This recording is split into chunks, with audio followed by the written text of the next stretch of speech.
Meus irmãos e irmãs, quero cumprimentá-los com a graça e a paz de Jesus Cristo, amém? Uma alegria para mim estarmos juntos nessa noite. Eu também estou no time dos enfermos. Na terça-feira, enquanto estava indo visitar um irmão da nossa igreja,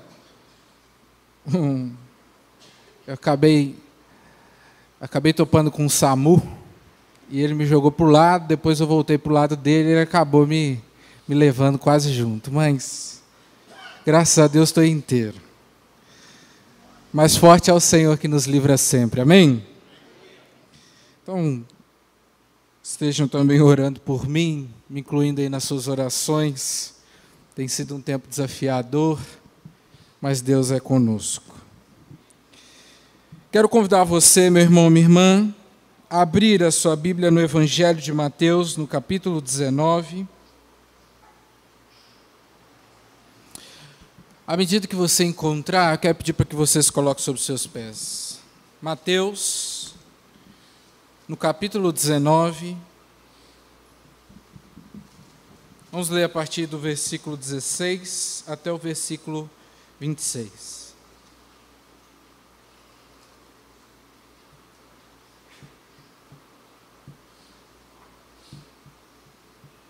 Está escrito assim: Eis que alguém, se aproximando de Jesus, lhe perguntou: Mestre, que farei de bom para alcançar a vida eterna? Jesus respondeu: Por que você me pergunta a respeito do que é bom? Bom só existe um. Mas se você quer entrar na vida, guarde os mandamentos. E ele lhe perguntou: Quais? Jesus respondeu: Não mate, não cometa adultério, não furte, não dê falso testemunho, honre o seu pai e a sua mãe, e ame o seu próximo como você ama a si mesmo. O jovem disse: Tudo isso tenho observado. O que me falta? Jesus respondeu: Se você quer ser perfeito, vá e venda os seus bens, dê o dinheiro aos pobres, e você terá tesouros nos céus. Depois, venha e siga-me. Mas o jovem, ouvindo esta palavra, retirou-se triste, porque era dono de muitas propriedades. Vamos ler até o 23. Então Jesus disse aos seus discípulos: Em verdade lhes digo que um rico dificilmente entrará no reino dos céus. Senhor, esta é a sua palavra. Fala através dela aos nossos corações. Amém. Você pode se assentar.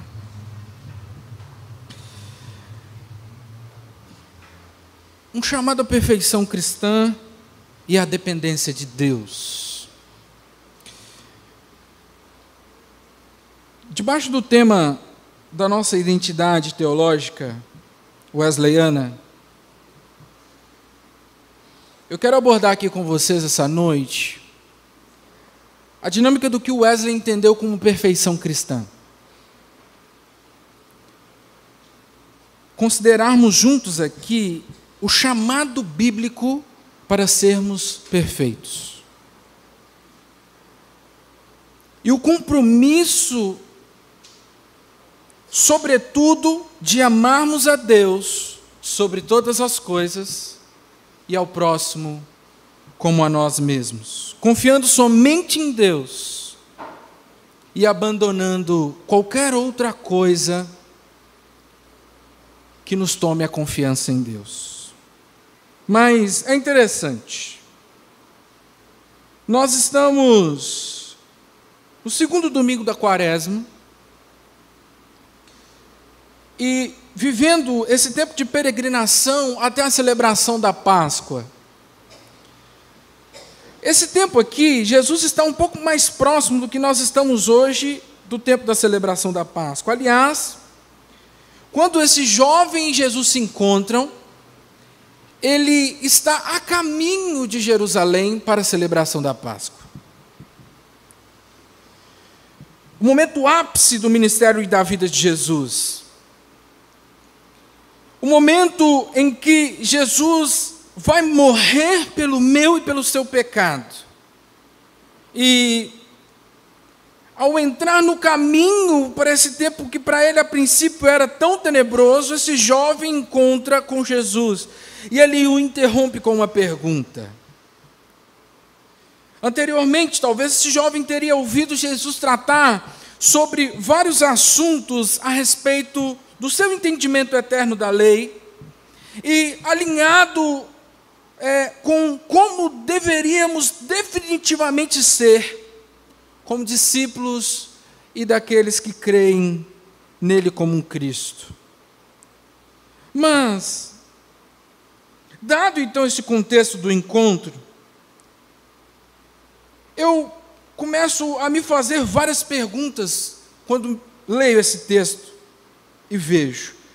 Já faz alguns dias que quando eu li esse texto, o Senhor falou muito ao meu coração a respeito disso.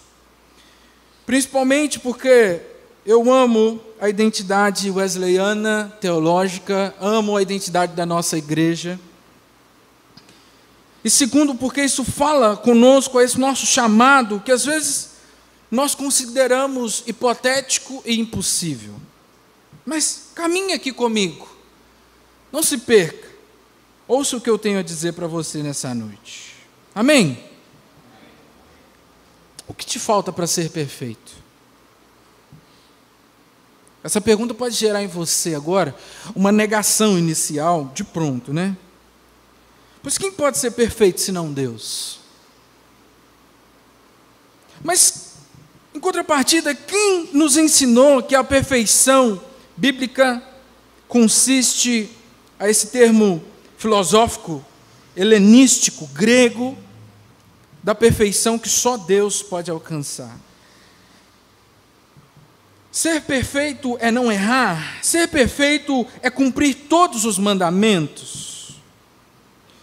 Quando Wesley lidou com essa dinâmica no seu século, ele disse uma coisa que nos deixa como herança até os dias de hoje, que esse seria um dos pontos mais fortes da nossa teologia, e que na verdade nós esquecemos, e eu quero aqui que nós venhamos resgatar essa nossa raiz.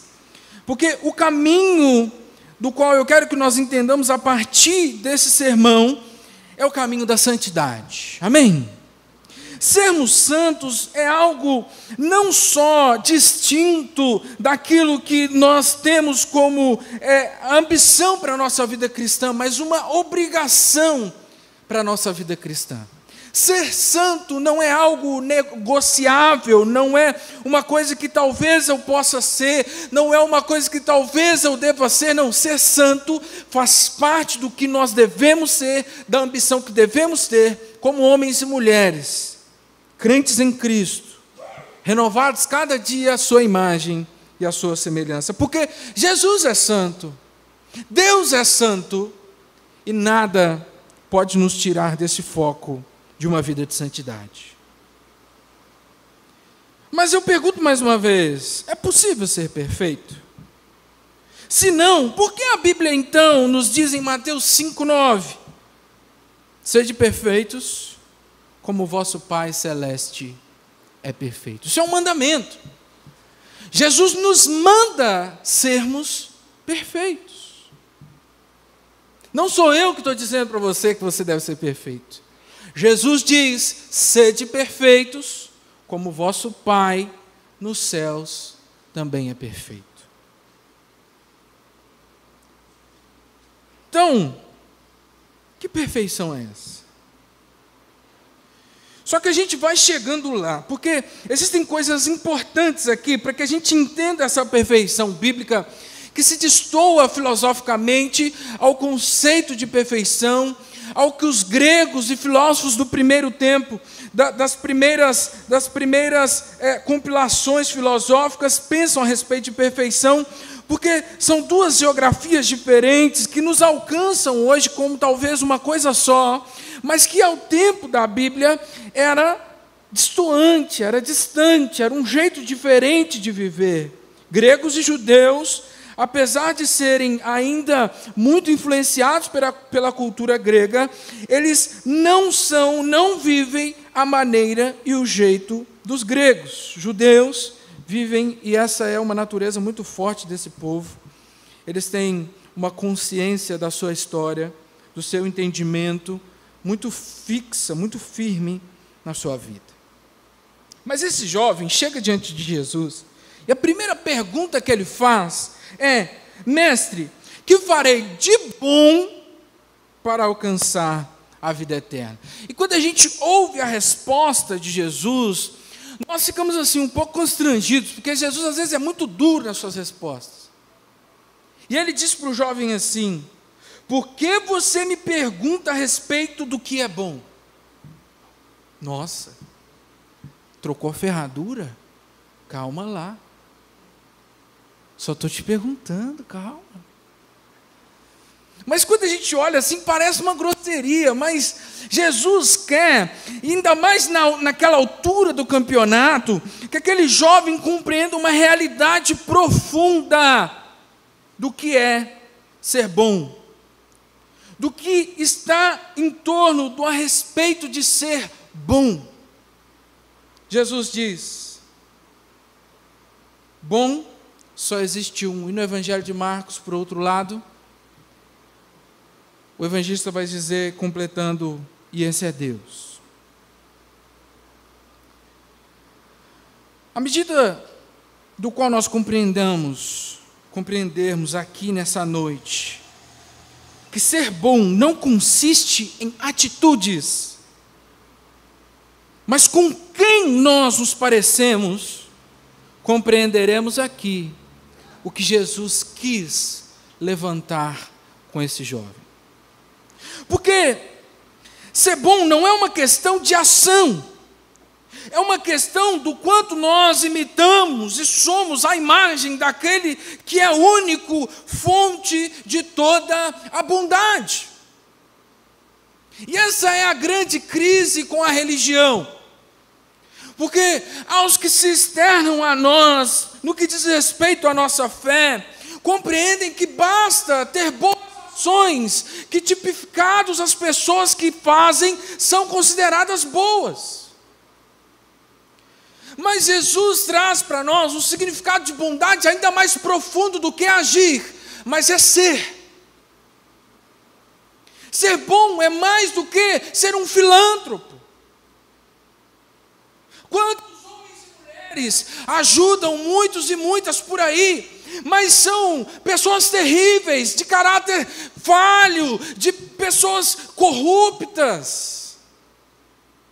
Às vezes até usam do seu recurso ou daquilo que seria de forma legal, revertida em impostos, para doar, quando na verdade o seu desejo não é profundamente doar, mas se livrar de impostos.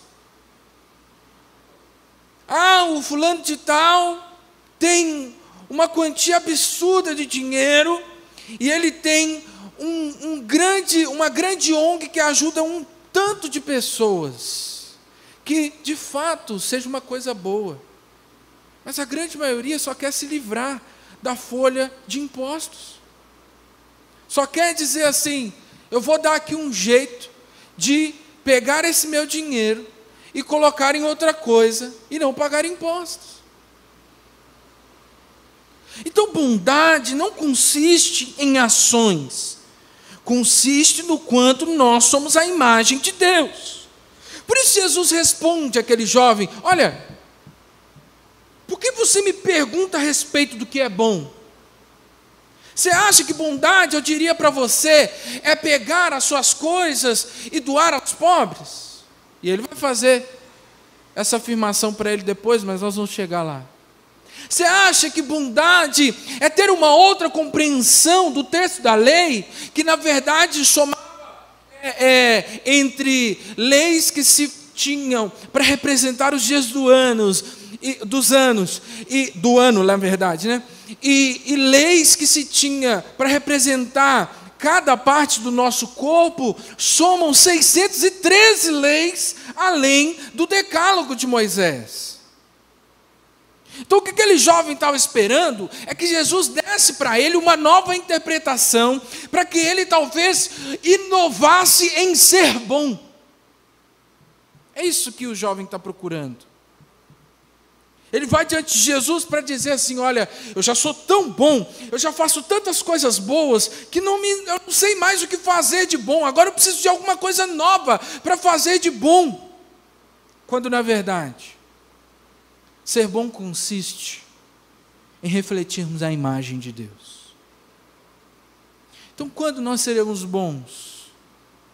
Quando as pessoas olharem para nós e verem Cristo, e verem a bondade de Deus, e verem o amor de Deus, e verem a completude daquilo que Deus é atuando tão profundamente nas nossas vidas, que as pessoas sejam constrangidas à subversão do que é as ações do mundo, ao nosso modo de viver.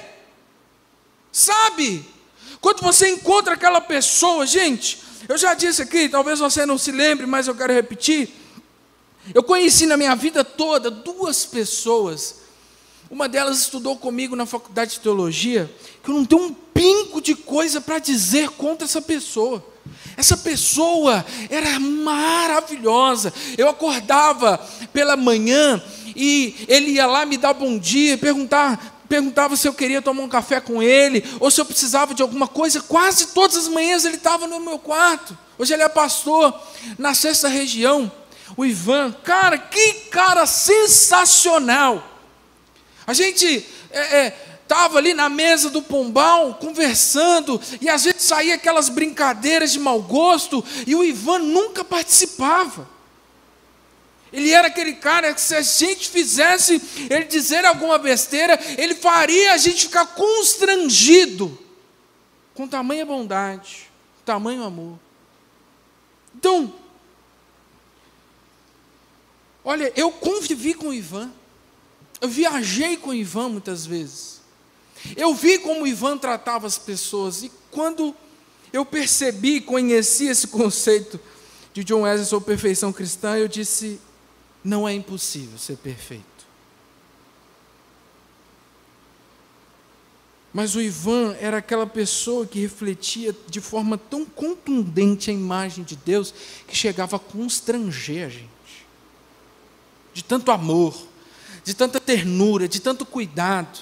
O Ivan, uma vez, a gente estava cozinhando, e o Pombal era uma festa, porque a gente tinha um quarto onde a gente fez de cozinha, e todo mundo se reunia na hora do almoço, e a cozinha e ficava sempre muito cheio, porque a gente tinha costume de almoçar juntos todos os dias. Quando falo de Pombal, falo da faculdade de teologia, para quem não está contextualizado. E uma vez o Ivan passou e a panela elétrica estava em cima da mesa, e ele acabou assim tropeçando e batendo na panela, a panela caiu e quebrou. Aí eu falei, aí o Ivan, meu amigo, me desculpa e tal, sei o quê, foi sem querer. Eu falei: não, Ivan, eu vi, não tem problema não, cara, tudo nosso aqui, e a gente vai seguindo, não tem problema não vai ser uma panela que vai, a panela está aí, a gente vai continuar usando. O Ivan foi lá e me deu uma panela nova. Falei: cara, não precisava. Ele falou: cara, mas eu não me sinto bem, porque eu deteriorei seu bem lá, eu preciso que você tenha seu bem de novo. Eu falei: não, Ivan, então fica com a minha panela. Ele falou: não, rapaz, é melhor você ter 2. Cara, eu fiquei constrangido com aquilo, porque se é comigo, está tudo de boa? Quer que eu pague outra? Não? Então beleza, está tudo certo, né? Quantos de nós somos assim, né? Tá jóia, beleza, fechou. Mano, você quer que eu pague outra? Eu pago. Não, não quer? Que bom, graças a Deus. Mas, voltando, quando nós falamos aqui de bondade, nós não falamos de ações, como se diz e se representa em outras religiões. Bondade é a imagem de Deus tão profundamente impressa em nós, que isso subverte ao jeito de viver dos seres humanos. Então aquele jovem primeiro não entendia o que era bondade.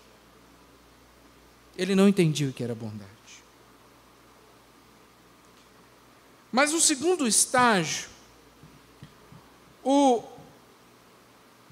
evangelista Mateus, ele enfatiza algo que aqui Jesus disse, mas ele tem costume de dar um grauzinho a mais quando Jesus diz sobre a lei.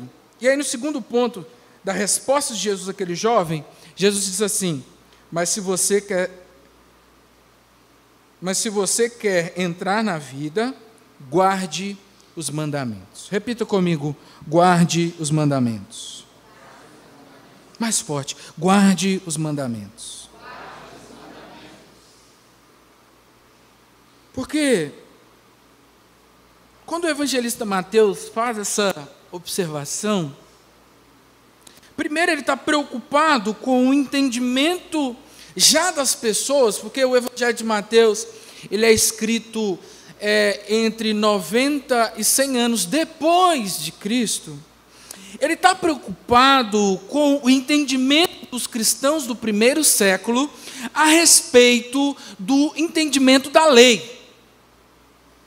E ele dá bastante ênfase, quando pode, quando ele ouve Jesus dizer a respeito da lei, porque ele quer que nós entendamos, principalmente a partir dessa cena aqui, que quando Jesus vem, ele estabelece sobre nós um princípio de entendimento, não só da lei, do decálogo, mas de todo esse compilado de 66 livros aqui, que isso aqui não é sobre só como nós devemos orar, apesar de nela nós sermos direcionados e ensinados pelo próprio Cristo como devemos orar. A Bíblia não é sobre como seguir leis, apesar de conter nela sagradas lições para que vençamos o pecado. A Bíblia, na verdade, consiste na imagem de Cristo que vai sendo revelada a nós até na sua plenitude, da manifestação, através da Virgem, o Deus se fez carne e pulou entre nós. A Bíblia, então, é finalmente para nos direcionar à pessoa de Cristo. Por isso ela se torna esse livro basilar e suficiente para a nossa fé. Porque à medida do qual nós vamos começando a ler em Gênesis, vendo que Jesus estava ali com o Pai, e por meio dele todas as coisas foram criadas, porque ele é o verbo de Deus, nós compreendemos que as Escrituras vão revelando a nós Cristo, até na sua plenitude. Porque as Escrituras sem Cristo é judaísmo, e nós não somos judeus. Nós somos cristãos, muito menos somos cristãos judaizantes. Nós somos cristãos daqueles evangélicos que creem no Evangelho de Cristo. Na mensagem do Cristo que foi morto ao julgamento de Pôncio Pilatos e do povo do Sinédrio de Jerusalém, mas ao terceiro dia ressuscitou e vive e reina ao lado de Deus, e haverá de voltar para julgar vivos e mortos e inaugurar a vida eterna. É sobre isso. Então a Bíblia vai nos ensinar muitas coisas. Ela vai nos ensinar como educarmos os nossos filhos. Ela vai nos ensinar como jejuarmos. A Bíblia vai nos ensinar a como nós devemos nos dar com os nossos relacionamentos. A Bíblia vai nos ensinar sobre muitas coisas, porque a Bíblia, ela se trata daquilo que dita a nossa identidade, o nosso modo de viver. Mas é muito triste às vezes, porque nós reduzimos a Bíblia a um manual, e o manual eu só recorro quando tem alguma coisa quebrada. É bonito ouvirmos, a Bíblia é um manual de fé. Mas quem aqui leu o manual? Quem aqui já leu um manual mais de 2 vezes? Levanta a mão. Já leu? Ah, você tem que ler, né, filho? Se você não lê, né, filho? Se você não lê... O piloto de avião tem que ler o manual mais vezes, não é isso? Glória a Deus por isso, né? Que bom, né, Rafa? Glória a Deus. Mas, espera aí. Vou excluir você dessa dinâmica, tá? Para dar certo aqui minha fala. Mas, gente, eu mesmo, por exemplo, eu espero a coisa dar errado para consultar o manual. Quando eu vou pegar alguma coisa para montar, eu vou montando da minha cabeça. Aí quando eu vejo que o negócio virou um Frankenstein, aí eu vou lá e pego o manual. Agora, se eu uso a Bíblia apenas com esse lugar de ser para mim um manual, poxa vida, a Bíblia me revela a Cristo e a imagem do qual eu devo ser. Porque eu não uso ela só para ver aonde eu quero acertar, mas eu uso ela para compreender a imagem de Cristo que deve ser imprimida em mim. E aí Jesus então está ensinando àquele jovem uma lição muito importante, porque aquele jovem usava da lei, das 613 leis, como um manual de bondade. Então, bondade para aquele jovem era só cumprir, fazer um checklist daquelas leis. Assim como muitas das vezes nós nos encontramos com esse comportamento que também é farisaico. E quantas vezes Jesus repreendeu os fariseus que usavam a Bíblia só como manual, principalmente quando se tratava da vida do outro. A Bíblia é para nós tudo que nós precisamos para a nossa fé, mas principalmente para nos revelar a imagem do Cristo ressurreto. É através da palavra de Deus, é através da Bíblia que eu conheci Cristo, é através dessas folhas aqui que eu fui erguido da minha condição e da minha necessidade de me render a Cristo, porque ainda quando não se falava o nome de Jesus, Ele estava presente no meio do seu povo, e mesmo depois do último texto ser escrito, Ele está presente no meio do seu povo. É tudo sobre Jesus, e por isso Ele é o autor e o consumador da nossa fé. É por isso que, cheio do Espírito Santo, João diz: olha, ele estava com Deus no princípio, mas ele também era Deus, e nada do que se foi feito se fez sem ele. Ele era a luz dos homens e o mundo não o reconheceu, luz que ilumina todo homem que vem à terra. É lindo observar esses primeiros versículos do capítulo 1 de João. Ah, meu irmão, se aquele jovem compreendesse isso, talvez seria uma potência tão grande diante do reino que precisava ser estabelecido desde aquele tempo, que ele não precisava das leis só para que ganhasse um título de bondade, que ele não precisava cumprir as leis só pelo desejo de ter a sua reputação como bom, mas compreender que o que de bom ele poderia fazer para alcançar a vida eterna era seguir a Cristo e viver como ele viveu. E aqui está o pulo do gato. Versículo 18, na parte B, Jesus respondeu. Vamos ler do começo, na verdade. Ele lhe perguntou, não, vamos do 17, que fica mais contextual. Por que você me pergunta a respeito do que é bom? Mas só existe um. Bom só existe um. Mas se você quer entrar na vida, guarde os mandamentos. E ele perguntou quais? Repare aqui, leia comigo com atenção. Jesus respondeu: não mate, não cometa adultério, não furte, não dê falso testemunho, honre seu pai e sua mãe, e o seu próximo, e ame ao seu próximo como você ama a si mesmo. Vocês estão sentindo falta de alguma coisa aí?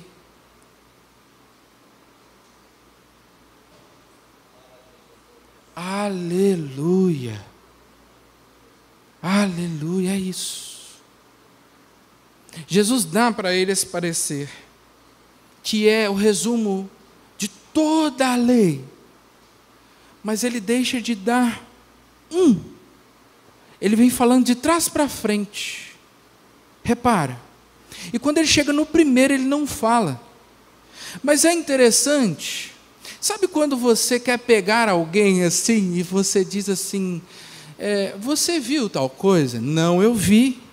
Ah, então você viu sobre tal coisa, sim. Você viu sobre tal coisa, sim. Então você viu tudo, vi tudo. Aí você fala assim, você não viu não, porque está falando sobre isso também. Jesus está fazendo isso com ele, de forma pedagógica. Aí Jesus fala para ele, faltando o primeiro mandamento, o mais importante. E aí ele diz assim, tudo isso eu tenho observado. O que me falta ainda? Aí Jesus responde para ele aquilo que nós precisamos compreender nessa noite. Se você quer ser perfeito, Jesus não está brincando com ele. Jesus está apresentando para ele uma condição possível. Meu irmão, minha irmã, ser perfeito, segundo a lógica da Bíblia, é possível. E aí Jesus diz, vai e venda os seus bens, dê o dinheiro aos pobres e você terá um tesouro nos céus, depois vem e siga-me. Mas o jovem, ouvindo esta palavra, retirou-se triste, porque era dono de muitas propriedades. Ele ficou triste. Porque, na verdade, o que faltava para ele ser perfeito era amar a Deus de todo o coração, com todo o seu entendimento, e somente a Ele dar glória, somente a Ele adorar. Wesley compreendeu facilmente isso. Como ele participava de um clube denominado Santo, nos seus primeiros anos do desenvolvimento do metodismo, ele se coloca na posição de nos levar a compreender, e diz que essa é a riqueza da nossa teologia. Quando nós compreendemos que a expectativa de Jesus é que sejamos perfeitos, e ser perfeito na Bíblia é amar a Deus de todo o coração, com todo o seu entendimento, somente a Ele adorar e prestar culto. Ser perfeito na Bíblia é não dividir a confiança da sua vida, aquilo que você tem na sua conta bancária. Ser perfeito é confiar a Deus com tanta plenitude, de que nada mais importa senão obedecer ao chamado de Jesus, de segui-lo. Então eu quero que você, meu irmão e minha irmã, compreenda aqui nessa noite, que Jesus tem expectativa sobre nós, que sejamos perfeitos. E não é que nós não teremos erros, não é que nós nunca mais pecaremos, mas seremos daquelas que amam a Deus de todo o seu coração. E sabe quando aquele jovem provou que ele não amava a Deus de todo o seu coração? Quando Jesus manda com que ele venda tudo que ele tenha, e ele se entristece, porque na verdade ele amava mais as condições favoráveis que ele tinha do que a Deus. E por isso ele não pôde experimentar da perfeição. E olha, Jesus não o considera como hipócrita quando ele vem e diz, olha, Senhor, eu tenho observado tudo, quando na verdade o Evangelho de Marcos diz que ele olhou para o jovem e disse que o amou. Ele só não entendia que existia outro Deus no trono da vida dele. E no caso desse jovem era o dinheiro. Olha, a perfeição cristã, então, consiste no ato de nós adorarmos a Deus com todo o nosso entendimento e amarmos a Ele de todo o nosso coração. Mas Jesus diz palavras muito duras a partir daqui, principalmente para o nosso tempo, dependendo de quem fala, né? Pode ser entendido até de outra forma. Então Jesus disse aos seus discípulos: em verdade lhes digo que um rico dificilmente entrará no reino dos céus. Olha, a nossa sociedade compreende o dinheiro como poderoso para qualquer coisa. Mas Jesus está fazendo um paralelo aqui, não para dizer àqueles irmãos e irmãs que possuem condições financeiras abastadas. Mas o problema de irmãos e irmãs ricos e ricas com condições financeiras abastadas não é ter o dinheiro, mas colocar no dinheiro a sua confiança. E esse ato idólatra sobre o dinheiro não está só sobre a vida dos ricos, mas quantas das vezes nós, homens e mulheres aqui presentes, colocamos a nossa confiança em outro lugar a não ser em Deus. Então a riqueza se torna um vilão nas nossas vidas, não a partir do dinheiro, mas a partir do momento que nós colocamos a nossa confiança em outra coisa que não seja a Deus. E sabe quando nós somos tentados e não conseguimos cumprir isso? Sabe quando o nosso coração se atordoa no dia em que nos falta dinheiro? É quando nós não amamos a Deus de todo o nosso coração, com todo o nosso entendimento. E passamos a adorar aquilo que nós temos como firmeza. E aqui eu finalizo dizendo e contando um testemunho que eu vivi essa semana, apesar dessa palavra já ser antiga. E já convidando o Ministério de Louvor para se chegar. Meu desejo é que nós saiamos daqui nessa noite, meu irmão, minha irmã, com essa vontade de alcançarmos a plenitude do amor a Deus. De alcançarmos essa perfeição bíblica.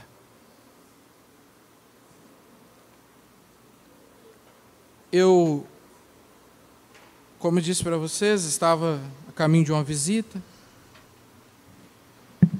e ao passar ali, estava na JK, ao passar perto ali daquele radar de 60 quilômetros, um carro que estava na minha frente freou rápido e bruscamente, e eu tentei tirar para o corredor, freando, mas eu vi que não daria tempo. Eu olhei uma vez, o SAMU estava atrás de mim, e quando eu olhei a segunda vez, o SAMU estava do meu lado. E eu fiquei receoso de continuar ali, indo pelo corredor, porque o SAMU estava em muita velocidade. Então eu tentei retornar na expectativa que no meu retorno o carro andasse para frente, mas ele continuou freado. Então eu acabei batendo no carro e indo para o lado do SAMU. E o SAMU passou assim.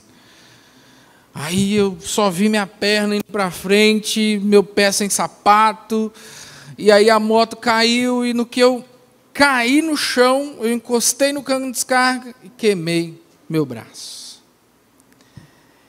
E sem nem muito saber ali o que tinha acontecido, porque foi uma fração de segundos, eu fiquei muito abalado, porque pensa numa hora que esse acidente não podia ter acontecido. E eu pensei 1000 coisas ali. Liguei para minha esposa, falei: amor, sofri um acidente. Ela: o quê? Sofri um acidente. Como assim? Eu sofri um acidente. Onde você está? Eu estou na JK. O que você quer que eu faça? Não sei. Aí o SAMU, o mesmo SAMU que eu bati, me socorreu.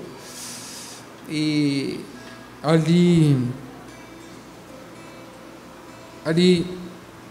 eles me levaram para o regional e eu recebi os devidos cuidados ali, mas sem saber como e o que eu iria fazer. A princípio a gente pensa sempre em vender, né? Então, vamos vender coisa, vamos vender tal coisa, vender tal coisa, aí a gente resolve. E alguns dias depois, um irmão me procura e diz: pastor, eu quero ajudá-lo a resolver esse problema. Pode me falar que quanto fica que eu vou resolver para o Senhor? E naquele momento eu coloquei minha confiança em tantas coisas. Eu percebi que, apesar de ter me preocupado como eu iria resolver, Deus se levantou ali e disse assim: olha, meu filho, você pode não ter dinheiro para resolver essa situação, mas confiado em mim,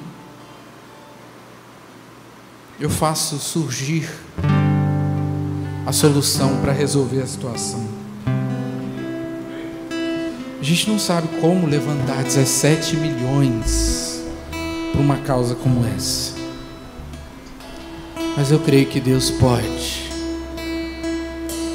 Coloquem a confiança de vocês. É importante que vocês continuem fazendo esse trabalho, e várias vezes eu pude compartilhar, pude contribuir, mas confiem em Deus. Ele tem provisão para vocês.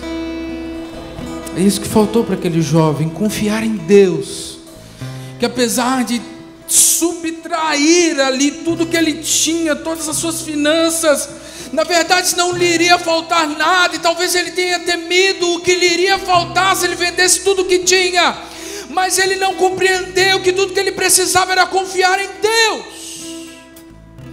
Meus irmãos e minhas irmãs, para que vocês alcancem a perfeição que a Bíblia nos chama e cumpram o mandamento que Jesus nos chama a ser, Ele está te convidando nessa noite a confiar não nos contatos que você tem, a confiar não no emprego que você tem, a confiar não na formação que você tem, mas a confiar em Deus, que pode todas as coisas e que para Ele absolutamente nada é impossível. Olha, então eu quero matar 2 coelhos numa cajadada só. Chamá-los à santidade, não tenham medo de alcançar e desejar alcançar o lugar da perfeição. Mas principalmente, esse lugar vai requerer de vocês confiança em Deus. Eu não tinha quem recorrer, nem a quem pedir ajuda, mas Deus, aquele do qual o apóstolo Paulo diz: se Ele é por nós, quem será? Quem será contra nós? Aquele do qual nós podemos experimentar durante todos os estágios das nossas vidas, aquele do qual a Bíblia sempre registra como provedor, aquele do qual tirou um povo inteiro de situação de escravidão e fez-o passar a pés enxutos em meio a um mar. Nosso Deus é Deus provedor. Nós iremos cantar uma canção e eu quero te convidar a fechar os seus olhos e pensar para que você não seja encontrado por Jesus como esse jovem, que talvez vem nos cultos todos os domingos, que contribui com o seu dízimo, com a sua oferta todos os domingos, mas que ainda não descobriu o verdadeiro lugar da perfeição cristã, da confiança em Deus.